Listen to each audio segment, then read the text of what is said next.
तो हेलो बच्चों, आपका स्वागत है मेरे चैनल पे फिर से बायोनेक्टर्स में। तो इससे पहले हम अपनी 3 वीडियो बना चुके हैं जिसमें हमने बायोटेक्नोलॉजी के रिगार्डिंग एवरी कांसेप्ट को हमने डिस्कस करा था। पार्ट 1 में हमने डिस्कस करा था व्हाट इज़ द वेक्टर और वेक्टर्स के कितने टाइप्स होते हैं और वेक्टर्स के बारे में जितनी भी डिटेल्स हो सकती थी हमने वो सारी चीज़ें पार्ट 1 में डिस्कस करी थी।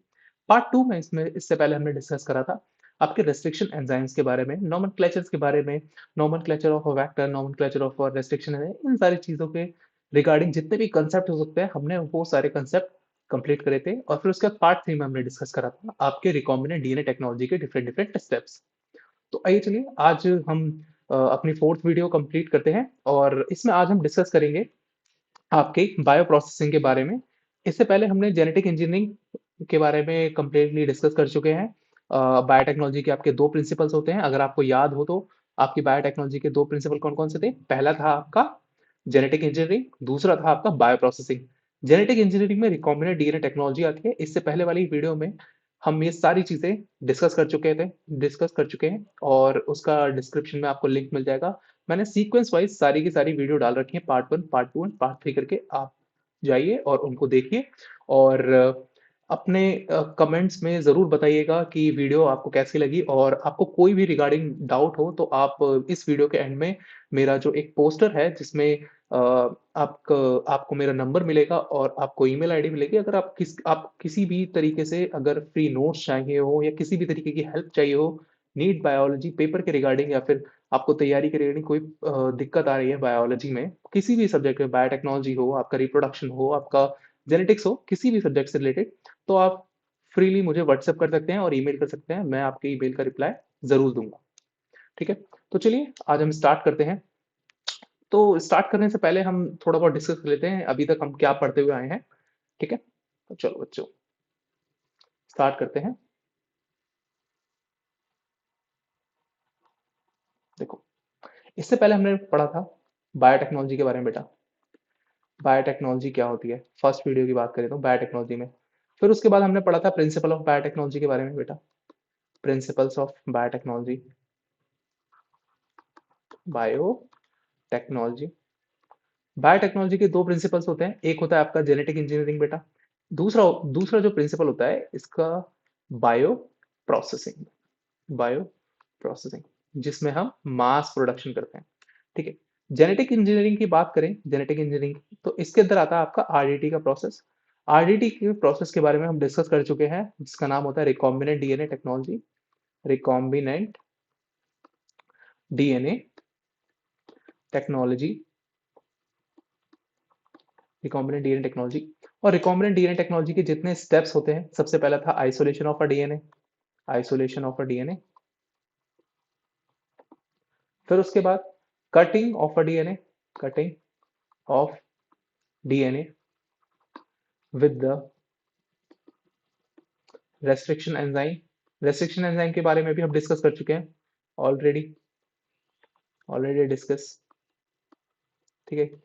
तो ये सारी चीजें हमने डिस्कस करी थी और इसके बाद कौन सा स्टेप था? लाइगेशन।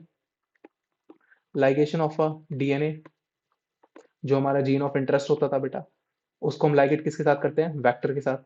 और याद रखना है एक और बात कि वेक्टर और डीएनए को हम सेम एंजाइम से कट करते हैं। ये सारी चीजें मैं अपनी प्रीवियस वीडियो में बता चुका हूँ। ठीक है? और इससे आगे के जितने भी स्टेप्स थे वो सारे के सारे हमने डिस्कस करे थे। ठीक है? लाइगेशन हो गया। तो ये सारी चीजें हम ऑलरेडी डिस्कस कर चुके हैं। ठीक है? ये अब बात आती है इसके दूसरे दूसरे पार्ट की, बायो प्रोसेसिंग की।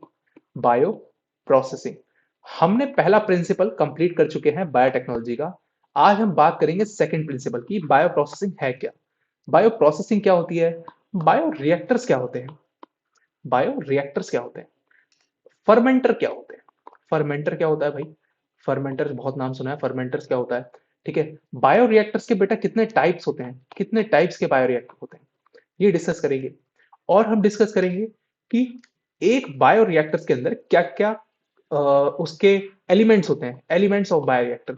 एलिमेंट्स की बात करें या फिर हम पार्ट्स की बात करें, या फिर हम पार्ट्स की बात करें बेटा, कि एक एलिमेंट्स या फिर हम पार्ट्स की बात करें तो कितने उसके अंदर पार्ट्स होते हैं एक बायो रिएक्टर के। ठीक है? अब बायो प्रोसेसिंग के अंदर कितने सारे प्रोसेसेस आते हैं? बायो प्रोसेसिंग के अंदर कौन से प्रोसेस चलते हैं? अपस्ट्रीम चलते हैं, अपस्ट्रीम प्रोसेस कौन से होते हैं, अपस्ट्रीम का मतलब क्या होता है, डाउनस्ट्रीम का मतलब क्या होता है, पहले कौन-सा आता है, अपस्ट्रीम आता है या फिर डाउनस्ट्रीम आता है, ये सारी चीज़ें all related about the bio processing आज हम डिस्कस करेंगे इस वीडियो के अंदर।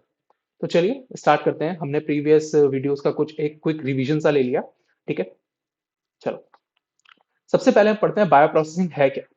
Bio processing is the application of a biological system such as a cell's enzyme organism to produce and process a valuable product like a pharmaceuticals, enzymes, biofuel, food and beverages.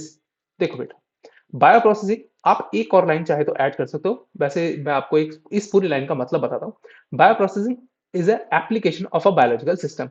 मतलब bio processing एक ऐसा process है जो as a application की तरह use करा जाता है बायोलॉजिकल सिस्टम में से। आपको कुछ स्पेशल एंजाइम्स हो गए, एंटीबायोटिक्स हो गए, फार्मास्यूटिकल्स, बायोफ्यूल्स हो गए, इन सारी चीजों को एक्सट्रैक्ट करने में बायो प्रोसेसिंग का यूज किया जाता है। ठीक है बेटा?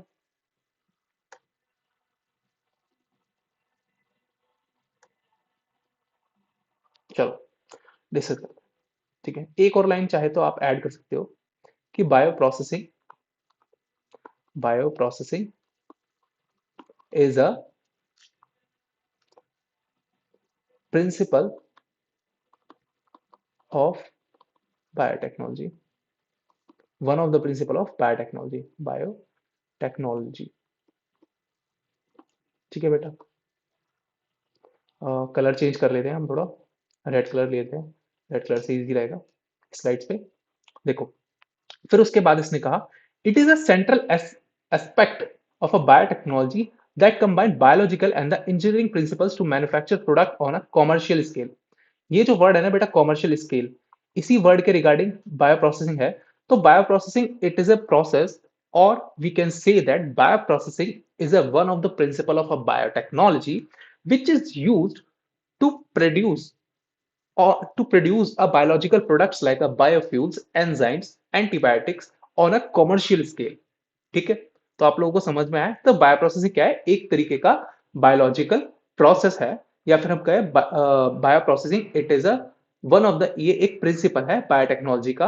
और इस प्रिंसिपल के जरिए, इस बायो प्रोसेसिंग प्रोसेस के जरिए हम अपने ह्यूमन वेलनेस से रिगार्डिंग जितने भी प्रोडक्ट्स होते हैं, फॉर एग्जांपल एंटीबायोटिक्स और मेडिसिन और आपका बायोफ्यूल्स हो गया और एंजाइम्स हो गए, इन सारी चीजों को हम सिंथेसाइज कर सकते हैं कमर्शियल स्केल पे। ठीक है? की कंसेप्ट अबाउट द बायोप्रोसेसिंग। अब बायोप्रोसेसिंग पढ़ने से पहले आपको कुछ की कंसेप्ट के बारे में पता होना चाहिए। सबसे पहले आपको पता होना चाहिए कि फर्मेंटेशन क्या होता है या फिर फर्मेंटर क्या होता है। देखो, फर्मेंटेशन क्या है? एक प्रोसेस है, ठीक है? और फर्मेंटेशन प्रोसेस कहाँ होगा? फर्मेंटर के अंदर होगा। तो फर्मेंटर के अंदर क्या होगा? फर्मेंटेशन प्रोसेस होगा। अब फर्मेंटेशन, सॉरी, फर्मेंटेशन बेटा प्रोसेस होता है जब आपने ग्लाइकोलाइसिस पढ़ी होगी सभी ने, तो उसके दो फेट होते हैं, एक होता है एरोबिक और एक होता है एनारोबिक। एनारोबिक, तो बेटा जब एनारोबिक होता है तो उसमें ऑक्सीजन लेस होती है, ठीक है? ऑक्सीजन लेस या फिर कहें ऑक्सीजन डेफिसिट होता है। डेफिसिट, डेफिसिट का मतलब कमी होती है, एक तरीके से होती ही नहीं है। ठीक है? एरोबिक कंडीशन में भाई ऑक्सीजन प्रेजेंट होती है, ऑक्सीजन प्रेजेंट होती है, ठीक है? तो जब ऑक्सीजन नहीं होती तब एनारोबिक कंडीशन में आपका क्या बनता है? आपका इथेनॉल बनता है पायरुवेट से। फिर उसके बाद क्या बनता है? Lactic acid. ये दोनों डिपेंड करता है कि हमें क्या बनाना है, लैक्टिक एसिड, और हमारी यीस्ट पे डिपेंड करता है कौन सी यीस्ट है। ठीक, देखो, तो जहां पर ये फर्मेंटेशन का प्रोसेस होता है, उस कंटेनर को हम कहते हैं एक तरीके से फर्मेंटर। देखो, आपको ना सिंपली मैं बताऊं, आप कभी भी किसी बायोरिएक्टर्स को देखना चाहते हो ना, अपने दिमाग में एक बड़ा सा लार्ज वेसल की शेप बना लेना। आपने कभी बड़ी-बड़ी मदर डेयरीज़ को देखा होगा। मदर डेयरीज़ मतलब मैं तो एक ब्रांड का नेम ले लिया, मदर डेयरी, अमूल हो गए, ये जितने डेयरी प्रोडक्ट्स होते हैं ना, बड़े-बड़े डेयरी प्लांट्स होते हैं, इनके अंदर बड़े-बड़े लार्ज वेसल्स होते हैं। फॉर एग्जांपल आप किसी भी कंपनी, दवाई बनाने वाली कंपनी में जाओगे तो आपको वहाँ पे लार्ज वेसल्स मिलेंगे, ठीक है? लार्ज बड़े-बड़े कंटेनर रखे होंगे। उन कंटेनर के अंदर क्या होता है कि आपका जो ह्यूमन वेलनेस के लिए रिगार्डिंग जो प्रोडक्ट है, या फिर हम कोई जो एंजाइम है, या फिर उसके अंदर डेयरी के अंदर आप जाते हैं तो उसके अंदर जो दूध होता है ना, वो स्टोर रहता है। उस दूध के अंदर हम इनोक्युलम डालते हैं। इनोक्युलम आप जानते हो, जैसे आप घर पे जब दही जमाते हो तो उसमें स्मॉल पोर्शन ऑफ दही पहले से ऐड करते हो, ल्यूक वार्म, मिल्क के अंदर आप थोड़ा-सा दही ऐड करते हो, उस छोटे से पार्ट को हम कहते हैं इनोक्युलम, ठीक है? जिसमें enough amount of a bacteria आपका होना चाहिए ताकि अच्छे से सही टाइम पर दही जम सके, ठीक है? वो small amount of bacteria it's called inoculum, ठीक है?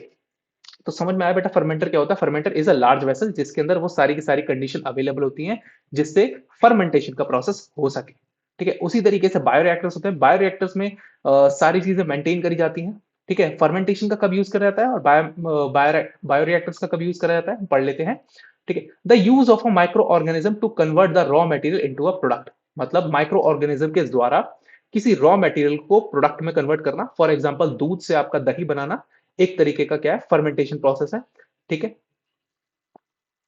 Production of ethanol, antibiotics and insulin, मतलब इथेनॉल का प्रोडक्शन, मैंने मिल्क का वैसे गलत बोल दिया कि फर्मेंट करना, मिल्क को फर्मेंट करना नहीं बोलेंगे, एक तरीके से हम उसमें से लैक्टिक एसिड को डिप्लीट कर रहे हैं कंप्लीटली, ठीक है? बायोरिएक्टर, दूसरा आता है bioreactor, specialised vessel used to carry out biological reaction under the control condition, temperature, pH and oxygen. Bioreactor के अंदर ये सारी चीजें एक मेंटेन रहती हैं, एक कंट्रोल सिस्टम के अंदर रहती हैं, मतलब उनके कंट्रोल होते हैं, हम टेम्परेचर को कंट्रोल करने वाले होते हैं। वैसे तो अब नए जमाने के बायोरिएक्टर्स आ गए हैं, लार्ज वेसल बनने लगे हैं जिनके अंदर सेंसर लगे होते हैं, वो अपने आप ही डिटेक्ट कर लेते हैं सारी चीजें, ठीक है? Use for the production of a monoclonal antibodies and the vaccine and the biofuels, मतलब इन सारी चीजों का यूज किया जाता है वैक्सीन का बनाने के, बायोफ्यूल्स बनाने के लिए और एंटीबायोटिक्स बनाने के लिए आपका बायोरिएक्टर्स का यूज किया जाता है, ठीक है बेटा? और एंटीबायोटिक्स बनाने के लिए फर्मेंटर्स का भी यूज करते हैं कभी कभी, ठीक। अब आपको पता होना चाहिए अपस्ट्रीम प्रोसेसिंग क्या है, इसके बारे में हम डिटेल में डिस्कस करेंगे। अपस्ट्रीम एंड डाउनस्ट्रीम प्रोसेसिंग, देखो दो चीजें याद रखना, अपस्ट्रीम, अप का मतलब ऊपर, डाउन का मतलब नीचे। अप का मतलब पहले, मतलब कि आपने जो एक होस्ट, फाइनली जो माइक्रो ऑर्गेनिज्म था और cell culture, raw material condition for a production, मतलब प्रिपरेशन करते हो एक तरीके से। अपस्ट्रीम प्रोसेसिंग में आप बायोरिएक्टर्स के अंदर एक तरीके से इनोक्युलम डालते हो, ठीक है? इनोक्युलम डालने के बाद वो उस पूरे दूध के अंदर, जब आप दही के अंदर हल्का सा जामुन लगाते हो, आपको कॉमन लैंग्वेज में बताऊं तो आप दूध का एक कंटेनर लेते हो, दूध अपने पतीले में लेते हो, पतीले में फिर उसके बाद आप इनोक्युलम डालते हो या फिर हम कहें जामुन डालते हो। जामुन डालने के बाद आप उसे सर्टेन टेम्परेचर पर रख देते हो कि हाँ यहाँ पर एक वार्म टेम्परेचर होना चाहिए उस दही के बैक्टीरिया को ग्रो करने के लिए, जिसमें कंप्लीटली लैक्टोज शुगर को कंज्यूम कर ले, ठीक है?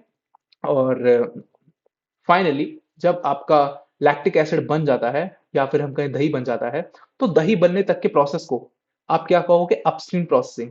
अब दही जब बन गया है, अब उसमें से आप दही को मत करके घी निकालोगे, तब वो कहलाएगा आपका डाउनस्ट्रीम प्रोसेसिंग, मतलब उसमें से आपने रिक्वायर्ड अमाउंट ऑफ प्रोडक्ट आपने निकाल लिया, ठीक है? तो वो होगा आपका मतलब प्रोडक्ट बनने तक, ठीक है? और उसके बाद उसके सेपरेशन से जो हमारा रियल में जो हमें प्रोडक्ट चाहिए वो निकलता है, तो उसे हम कहते हैं डाउनस्ट्रीम प्रोसेसिंग।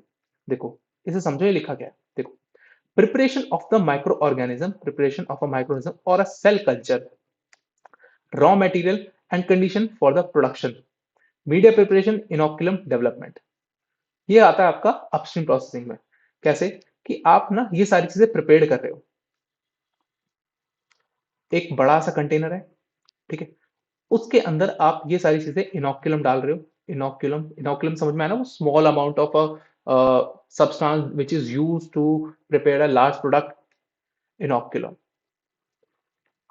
जामुन एक तरीके से, ठीक है? और वो मीडिया, मीडिया जिसके अंदर ग्रो करेगा, मीडिया का मतलब यहाँ पर क्या हो जाएगा? दूध हो जाएगा, ठीक है? ये एग्जांपल है, डेयरी, डेयरी का जो मैं आपको एग्जांपल दिया, एग्जांपल की तरह ले रहे हैं हम यहाँ पे डेयरी, ठीक है?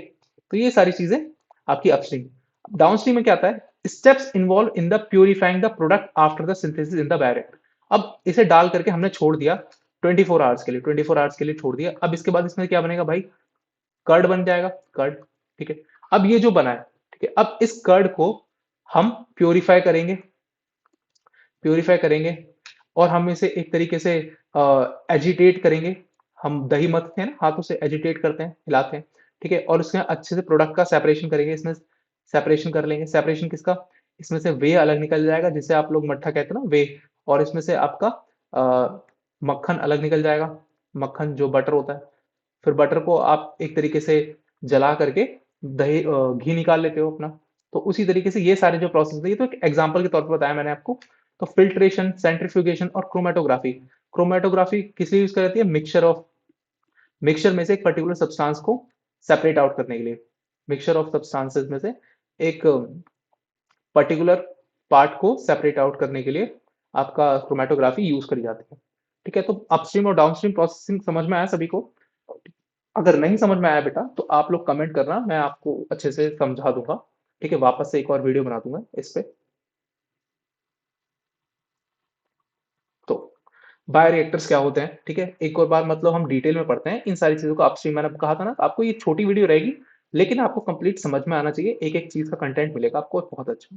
ठीक है, बायोरिएक्टर्स क्या होते हैं? अभी हमने पहले देखा था, एक आउटलाइनिंग ली थी, अब हम समझते हैं एक्चुअल में बायोरिएक्टर्स होते क्या है। अब बायोरिएक्टर्स इज अ वेसल, मैंने कहा था ना, एक लार्ज वेसल को अपने दिमाग में इमेजिन करते चलना। Design to support the growth of a micro organism. मतलब वो इस तरीके से डिजाइन करे जाते हैं बायोरिएक्टर्स, जो एक लार्ज वेसल की तरह है और जिसमें माइक्रो ऑर्गेनिज्म की ग्रोथ हो सके एट अ पर्टिकुलर टेम्परेचर जो उसके लिए रिक्वायर्ड है, एट अ पर्टिकुलर पीएच जो उसके लिए ऑप्टिमम रिक्वायर्ड है। ठीक है, और अगर वो एरोबिक बैक्टीरिया है तो उसे ऑक्सीजन लेवल चाहिए होगा। ठीक है, और न्यूट्रिएंट्स की सप्लाई चाहिए होगी। ठीक है, in a controlled environment it allow the regulation of factors like temperature, pH, oxygen and the nutrient सब। ठीक है, बायोरिएक्टर क्या है? एक लार्ज वेसल है बेटा, एक लार्ज वेसल है बायोरिएक्टर। इस लार्ज वेसल के अंदर क्या होगा? उस बैक्टीरिया से रिलेटेड टेम्परेचर जिस पे वो ग्रो करेगा, हाईएस्ट ऑप्टिमम ग्रोथ दिखाएगा, पीएच, न्यूट्रिएंट और उसके रिगार्डिंग ऑक्सीजन, अगर वो एरोबिक बैक्टीरिया है तो ऑक्सीजन, ये सारी चीजें होंगी इस बायोरिएक्टर में। कंट्रोल्ड, ये लिखा है ना कंट्रोल्ड एनवायरनमेंट, ये बात को जरूर लिखना। अब कितने टाइप के बायोरिएक्टर्स होते हैं बायोटेक्नोलॉजी में? देखो भाई, एक होता है बैच रिएक्टर, एक होता है फेड बैच रिएक्टर, एक होता है कंटिन्यूअस बायोरिएक्टर, एक होता है एयरलिफ्ट, एक होता है स्टायरेट। देखो भाई, नीट में इसमें से तीनों में से किसी में से नहीं पूछा गया है। एक बार इसमें से पूछा गया था और एक इसमें से। ये दो एयरलिफ्ट और स्टायर बायोटैक रिएक्टर, इनके बारे में पूछा था, लेकिन पूछ सकते हैं। ठीक है, बैच बायोरिएक्टर देखो, all the ingredients are added at the beginning and no additional nutrients are supplied during the process। देखो, ये एक लार्ज वेसल की तरह था बायोरिएक्टर। अब लार्ज वेसल में से पहले टाइप का बायोरिएक्टर है बैच। बैच के अंदर क्या है कि एक बारी में जो ऐड करना था कर दिया, फिर उसके बाद इसको सील कर देते हैं और इसे रख देते हैं रिएक्शन इसके अंदर होने के लिए, सील करके रख देते हैं। एक बारी में जो डालना है वो डालना है। ठीक है, इसे हम कहते हैं क्लोज्ड। बैच रिएक्टर एक तरीके से क्लोज्ड सिस्टम है, क्लोज्ड, इसको हम क्लोज कहते हैं। ठीक है बेटा, एक होता है fed batch. Nutrients are added gradually during the process to prolong growth phase. देखो, इसे हम सेमी ओपन, ओपन या क्लोज्ड भी कहते हैं, सेमी क्लोज्ड। ठीक है, आधा ओपन या फिर आधा क्लोज भी कहते हैं, क्योंकि इसके अंदर क्या होता है, फैड बैच के अंदर हम हमारी सप्लाई तो रहती है, जितनी उसे रिप्लाई होती है हम उसमें सप्लाई करते रहते हैं, लेकिन इसमें से आउट निकालते कुछ नहीं है।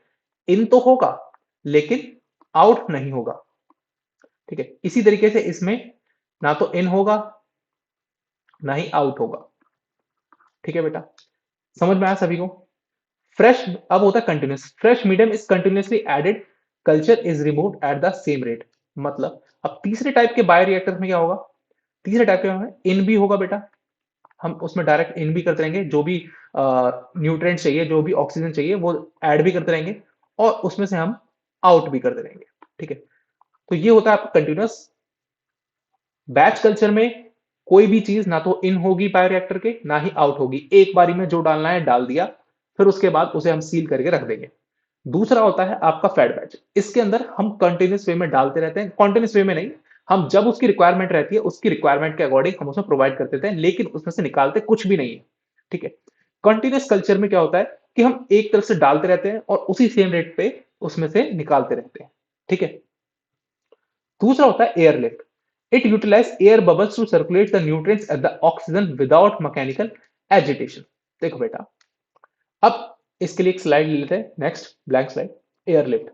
अब एयरलिफ्ट की जो हम बात करते हैं, एयरलिफ्ट बायोरिएक्टर, एयरलिफ्ट बायोरिएक्टर में हम स्पार्जर का यूज करते हैं। स्पार्जर, देखो अभी ना बायोरिएक्टर से कुछ पार्ट्स आएंगे, ठीक है, पार्ट्स आएंगे। तो स्पार्जर्स में से बेटा बबल निकलते रहते हैं। अगर वो ऑक्सीजन एरोबिक बैक्टीरिया तो उसे ऑक्सीजन की रिक्वायरमेंट है, तो नीचे स्पार्जर एक मशीन होती है जो आपके ऑक्सीजन बबल प्रोवाइड करती है आपके रेमेटर, तो उसे हम कहते हैं एयर लिफ्ट, जिसके अंदर आपके कंटिन्यूस सप्लाई रहती है। यूटिलाइज एयर बबल, जैसा कि यहाँ पे लिखा हुआ है, utilise air bubble to circulate nutrients and the oxygen without mechanical agitation. दूसरा है stirred bioreactor. Stirred with mechanical agitation often use large scale fermenter. अब जितने भी लार्ज स्केल फर्मेंटर होते हैं या फिर लार्ज स्केल बायोरिएक्टर होते हैं, स्टायर टैंक बायोरिएक्टर, तो इसके अंदर ना एक एजिटेशन लगा होता है, एजिटेशन। ये कंप्लीटली इसे घुमाता रहता है, तो इसके अंदर सारी मिक्सिंग होती रहती है। मिक्सिंग होती है proper homogenised mixing, homogenised mixing. इसे हम कहते हैं क्या? एजिटेटर, एजिटेटर, एजिटेटर, ठीक है। और इसे हम कहते हैं, जो बबल प्रोवाइड करता है, इसे हम कहते हैं स्पार्जर, ठीक है बेटा, एजिटेटर। ये मिक्सिंग के लिए होता है, इसका यूज होता है मिक्सिंग के लिए, ठीक है, प्रॉपर मिक्सिंग के लिए। आप एयर बबल्स की मिक्सिंग करो, चाहे आप न्यूट्रिएंट्स की मिक्सिंग करो। होमोजेनाइज मिक्सिंग मतलब हर एक डायरेक्शन में मिक्सिंग होनी चाहिए प्रॉपर, ठीक है। अब ये कुछ कंपोनेंट्स हैं बेटा बायोरिएक्टर के, ये आपको पता होने चाहिए। स्टायरर, एजिटेटर और स्टायरर मतलब एक ही बात है। स्टायरर उस कंपोनेंट को बोल देते हैं हम, वो स्टायरर लगा रखा है हमने एजिटेशन के लिए, ठीक है। Ensure even mixing and maintain uniform condition, मतलब हर तरफ हर एक डायरेक्शन में यूनिफॉर्म अमाउंट का न्यूट्रिएंट जाना चाहिए, हर एक सेल को पहुंचना चाहिए। Sparger introduce gas bubble oxygen into the form of fine bubble, bubbles create करेगा।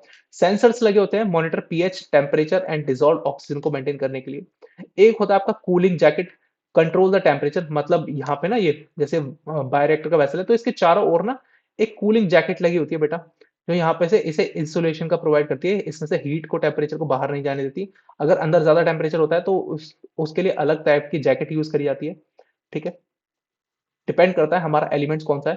Ports allow sampling, nutrients addition and removal of a product. Ports का मतलब कि जैसे यहाँ पर कोई एक पोर्ट दे रखा होगा, उसमें से हम इनलेट डालेंगे और यहाँ पर एक पोर्ट होगा जिसमें से हम आउटलेट बाहर निकालेंगे, ठीक है बेटा। ये सारे के सारे आपके कंपोनेंट्स होते हैं बायोरिएक्टर्स के। समझ में आया सभी को?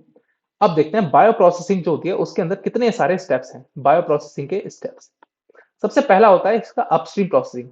अपस्ट्रीम प्रोसेसिंग में includes all the steps before the actual production, मतलब एक्चुअल प्रोडक्ट के प्रोडक्शन से पहले के जितने भी स्टेप्स होते हैं वो सारे के सारे अपस्ट्रीम। अपस्ट्रीम का मतलब पहले, अप का मतलब ऊपर, ऊपर मतलब पहले एक तरीके से, ठीक है। उसी के कॉन्टेक्स्ट में बात हो रही है।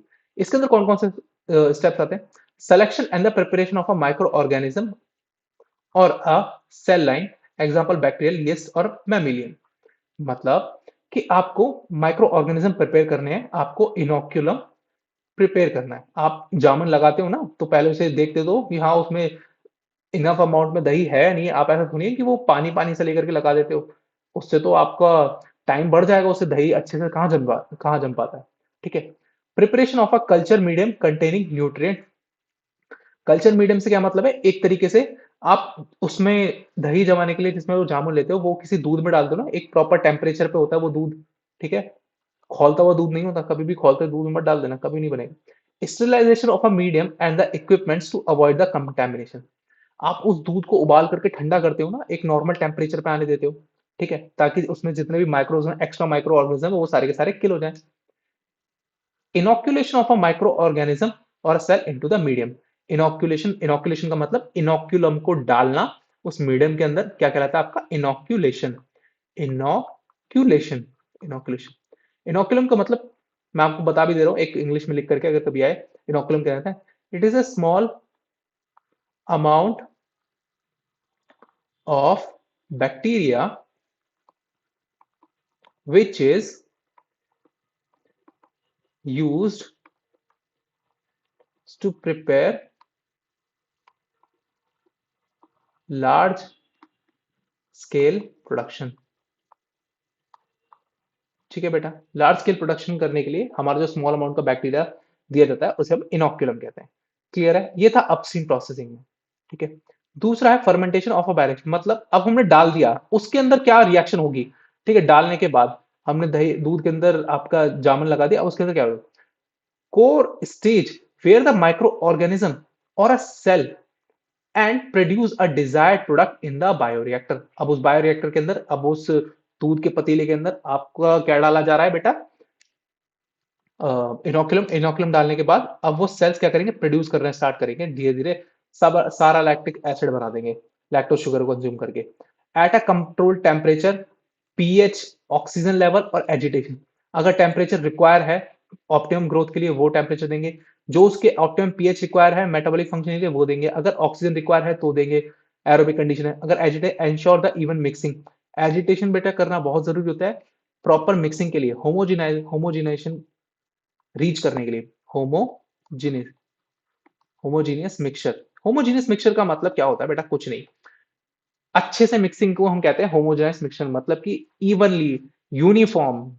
ठीक है, एक कोई काफी सारे भारी भारी वर्ड्स नहीं है, ठीक है, इनको आप एक तरीके से ऐसे इमेजिन करो कि आप चम्मच हिलाते हो ना ग्लास में, दूध में जब चीनी खोलते हो तो चम्मच क्यों हिलाते हो? इससे क्या होता है कि चीनी अच्छे से घुल जाती है।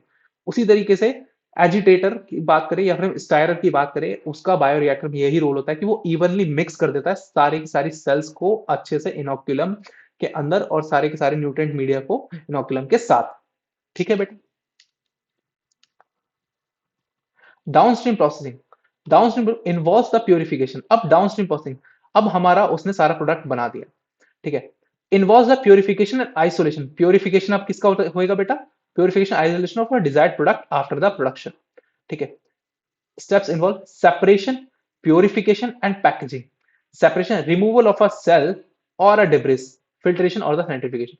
अब भैया फिल्ट्रेशन और सेंट्रीफ्यूगेशन करके हम उसमें से सारा का सारा जो डिजायर्ड प्रोडक्ट था वो निकाल लेंगे। फॉर एग्जांपल आप देखो, जो सेल्स होते हैं वो हैवी होते हैं, वो पैलेट, मतलब जब आप किसी टेस्ट ट्यूब को सेंट्रीफ्यूज करोगे, इसे सेंट्रीफ्यूज करोगे तो इसके पैलेट में बैठ जाएंगी सारी की सारी सेल। ठीक है, जो भी हैवी पार्टिकल्स होते हैं, सेंट्रीफ्यूगेशन का वर्क यही होता है कि बेटा वो जितने भी हैवी पार्टिकल्स होते हैं वो नीचे सेटल डाउन हो जाते हैं, और जितना भी लाइट मटेरियल होता है वो आपका सुपरनेटेंट में आ जाता है। ऊपर जो होता है उसे सुपरनेटेंट कहते हैं बेटा, और नीचे जो रहता है उसे पैलेट कहते हैं, पैलेट्स। ठीक है, using the technique like a chromatography. Purification किससे करते हैं? क्रोमेटोग्राफी। क्रोमेटोग्राफी किससे करेंगे?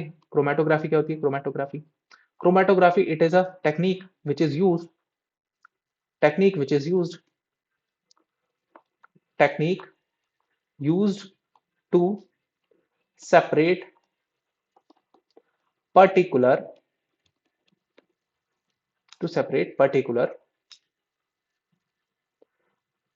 particular content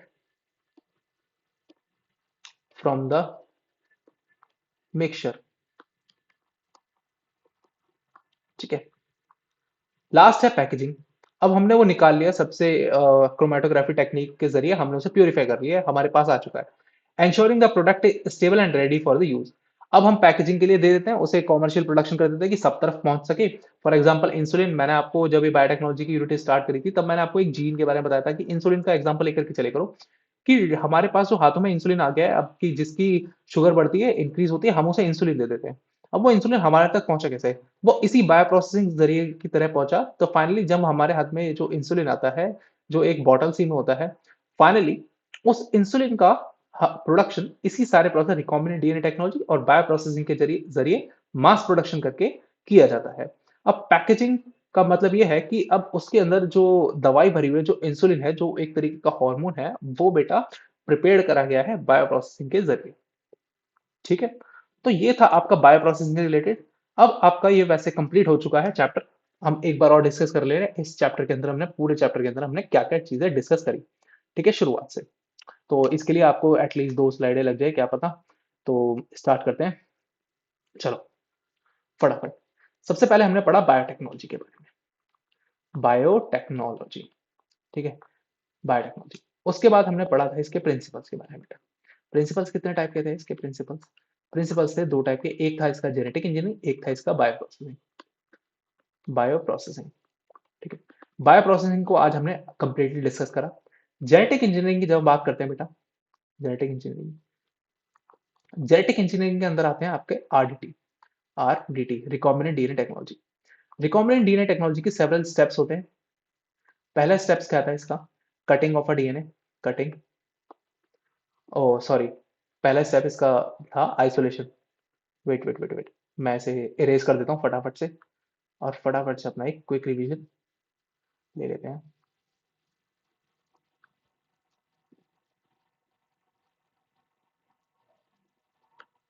देखो, सबसे पहला step isolation of a DNA. Isolation of a DNA, ठीक है। दूसरा स्टेप क्या था बेटा? Cutting. Cutting of a gene of interest, gene of interest plus vector with restriction enzyme, same restriction enzyme, most important thing, ये बात याद रख, जरूर रखना बेटा मेरे। फिर उसके बाद ligation, ligation of a gene of interest plus vector, ठीक है, with ligase enzyme, ligase enzyme. दो तरीके के लाइगेज एंजाइम थे। लाइगेज एंजाइम कितने तरीके? दो तरीके का। एक तो था आपका इकोलाई डीएनए लाइगेज, और एक था आपका T4 DNA ligase, T4 DNA ligase, ठीक है। एक आपका एनएडी यूज करता था एज ए एनर्जी सोर्स, और एक आपका एटीपी यूज करता था, ठीक है बेटा। फोर्थ स्टेप इसका क्या था? फोर्थ स्टेप था transfer into the host, transfer into the host. इसके ट्रांसफर के रिगार्डिंग बहुत सारे मेथड हो सकते थे। एक था डायरेक्ट और एक था इनडायरेक्ट। इनडायरेक्ट, डायरेक्ट के अंदर आपके दो तरीके से थे, एक था आपका केमिकल और एक था आपका बेटा फिजिकल, ठीक है। प्लीज इस लास्ट वाली पार्ट 3 के वीडियो को जरूर देख लेना जाकर के। पार्ट 3 के वीडियो को अगर आप नहीं देखेंगे तो आपको नहीं पता लग पाएगा बिल्कुल भी कि कौन कौन से मेथड होते हैं, इनडायरेक्ट में कौन से मेथड होते हैं, ठीक है। फिर उसके बाद फिफ्थ स्टेप था selection, selection of a recombinant DNA, recombinant, recombinant and non recombinant, non recombinant host, ठीक है।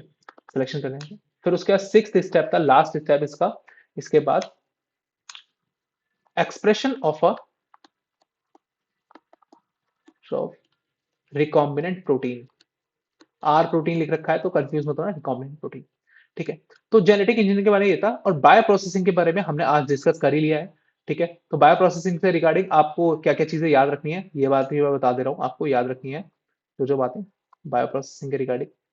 देखो बेटा, बायो प्रोसेसिंग में, बायो प्रोसेसिंग, बायो प्रोसेसिंग में आपको याद रखना है सबसे पहले बायो रिएक्टर्स के बारे में, बायो रिएक्टर्स के बारे में, बायो रिएक्टर्स के कौन कौन से पार्ट है और उनका वर्क क्या है, और बायो रिएक्टर्स के अंदर क्या क्या चीजें हम बना सकते हैं। For example antibiotics, antibiotics prepare कर सकते हैं, और आपका मेड इंसुलिन प्रिपेयर कर सकते हैं, इंसुलिन प्रिपेयर कर सकते हैं, ठीक है।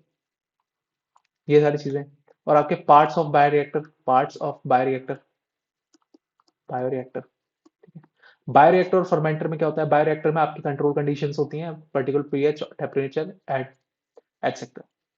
दूसरा बेटा,